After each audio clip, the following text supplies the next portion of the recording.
Raymond Fire Rescue got some state-of-the-art training tonight, and they're some of the first in the state to do it. New at 10, Channel 8's Brent Bonfleur shows us what they learned tonight and how it can help save your life. Brent? That's right, Megan. The crew in Raymond got to run through a new mobile simulation lab, an interactive training model that's changing the game for rural rescue personnel.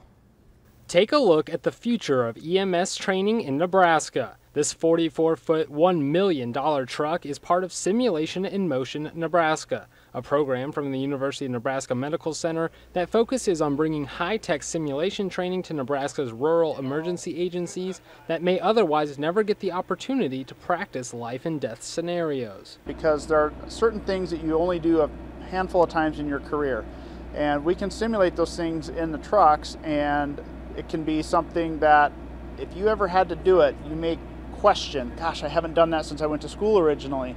But if we can bring the truck out and bring a critical patient to them here, if something goes wrong and the patient dies, we just hit restart. The SIM program started in August and has already trained over 500 people with its 4 high-tech trucks. The training covers everything from heart attacks and asthma to explosions and chemical warfare.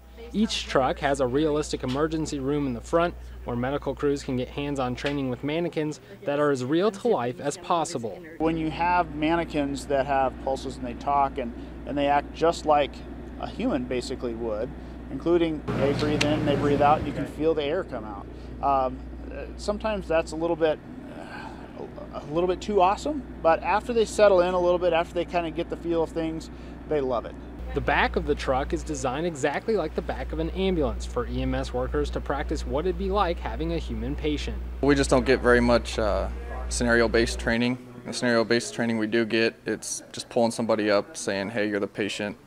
This is what you're supposed to act like. But with these mannequins, they can do a wide array of things.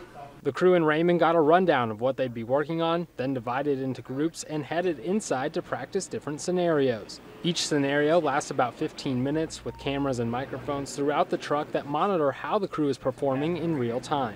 Makes it nice for our volunteers to actually have something that is almost real life that they're dealing with.